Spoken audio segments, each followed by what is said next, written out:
Payments Podcast from Bottomline Technologies.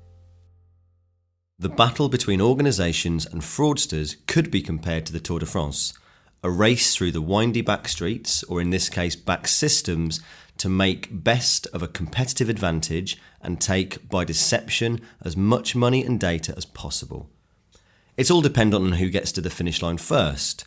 Will organisations manage to roll out more secure processes in time to protect themselves, or will the fraudsters prove too sophisticated to catch? Hello, I'm Rich Williams, host of the Payments Podcast, and today I'm speaking with Julien Laurent about the ever-increasing ways large organisations are being impacted by fraud and what this means for them. Thanks for joining us today, Julien. Thank you for having me.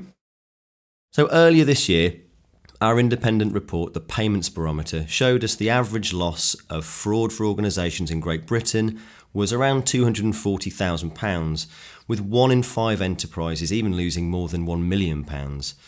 Julien, what's the impact of this scale of attack? So there is a multiple dimension to this. There's obviously the loss of fund, which is difficult, can get to critical cash flow issues for some of the businesses. It can be difficult to recoup. It could be hard to get your money back.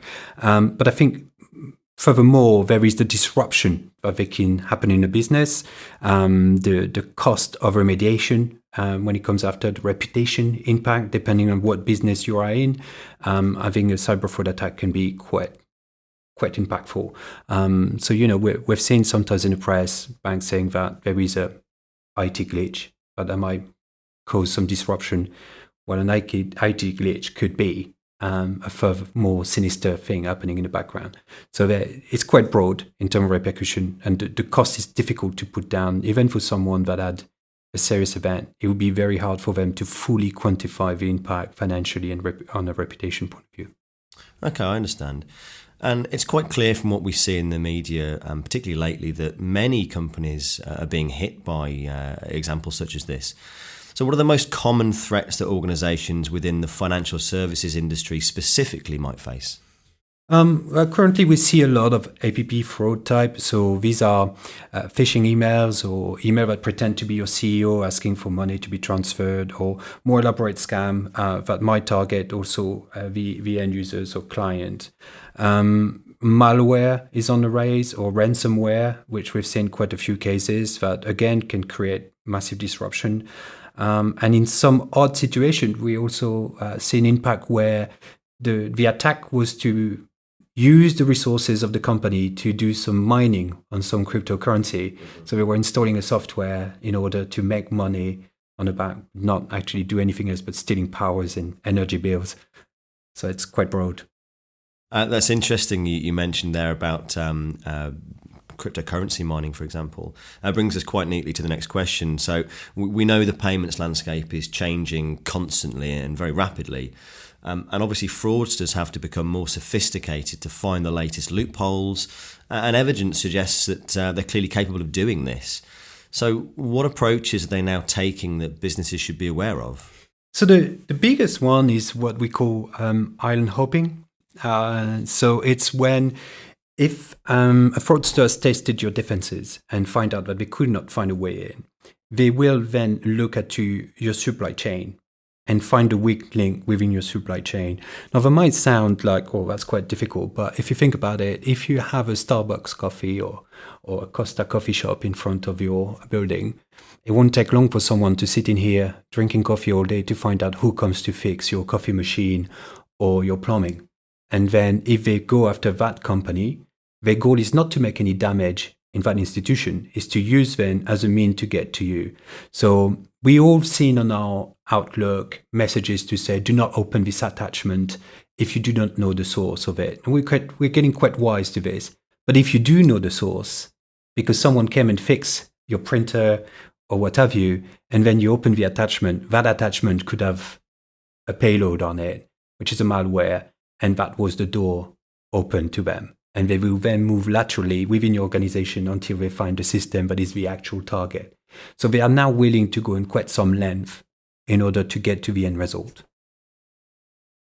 So what about the less widely reported types of fraud, those that are more uncommon and potentially the ones organisations don't yet know to look out for at all?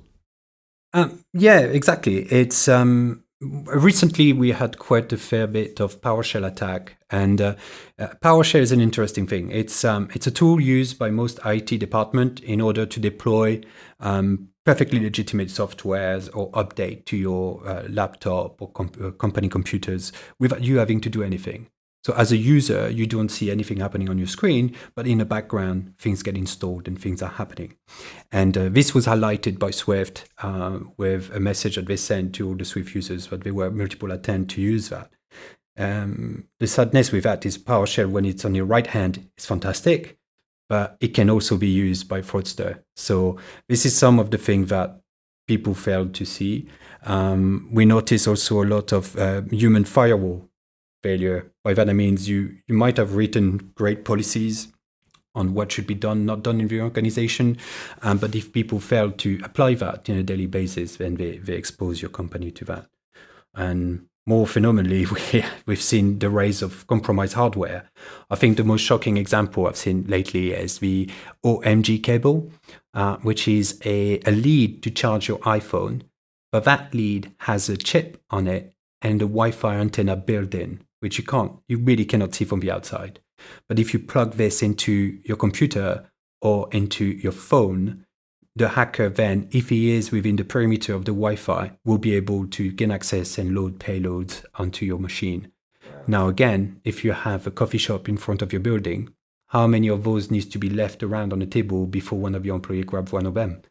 So it's a really frightening view to see how fast they can evolve and how sophisticated the attacks are becoming now. I think another one that was very good is, and this was in the press, but Asus, which is a large computer manufacturer, had their server hacked a couple of months ago when the hackers took the latest update package and insert their malware onto it. So when the owner of the laptop were loading the latest update, thinking they're keeping their system safe by having the latest update, they were actually loading the malware. That's quite impressive and audacious from the hackers. But this is the level of sophistication we are looking now in terms of endpoint penetration. I think we always talk about the combination of people, process, and technology, and there are clearly weak links in all three of those that could be exploited by these people who are clearly very sophisticated and clearly will go to great lengths just to get a piece of information that might help them further down the line, if not immediately. Wow, that is frightening. So how should companies best keep up with the fraudsters when they're adapting at such a fast rate? I think a multi-layer of protection is essential nowadays. You must have the front door protected, but you must also assume that someone will manage to get through that, and then you need to have other layers to protect yourself along the way. So changing the topic ever so slightly, is it enough just to follow regulations, or are there other considerations need to be kept in mind? No, I think we need to go beyond regulation. The regulators are doing a stellar job, but they are large organizations. They have to look out for big processes in terms of come up with regulation. And I think nowadays we need to be aware that fraudster will move a lot faster. Also, if you think about it, if you issue a regulation saying that within 6 months you need to be implementing certain countermeasures, the hackers can read that too. It's public knowledge. So they have a nice notice that within 6 months' time, certain tricks won't work anymore. And they're not going to wait until the 6 months expire to move on to the next technique. So it's really it's a game of chess. You're playing chess and you need to be 2 or 3 moves ahead, or your strategy might not work. So, Julien, let's conclude this podcast on a rather serious topic, looking at some of the examples of what happens if organizations don't comply. I think the best to do with this is maybe to take an example which is quite public. I think there's a good example that always comes to mind for me is Andy Powell, which was the CISO of Maersk. They experienced a very grave attack and they paid the consequences. And I think what he said on this is, and I quote, the way in which our business are changing, the attack surface is massively changing. The all forfeit front door, let's stop them approach must go. We are all digitizing and creating one-to-one relationship with our customer, which we need to protect. And that's exactly that. Multi-layer of protection. Assume that your first defenses will be broken. And so what happened then? And let's not forget that at the end of the day, these people are after a couple of things. Either your data, your money, or your resources.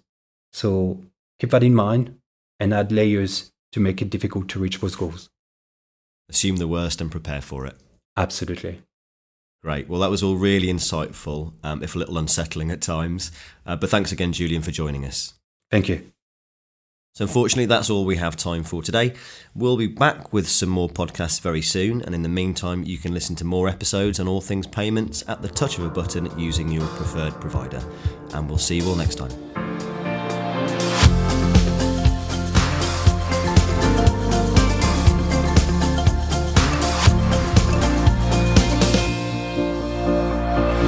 Payments podcast from Bottomline Technologies.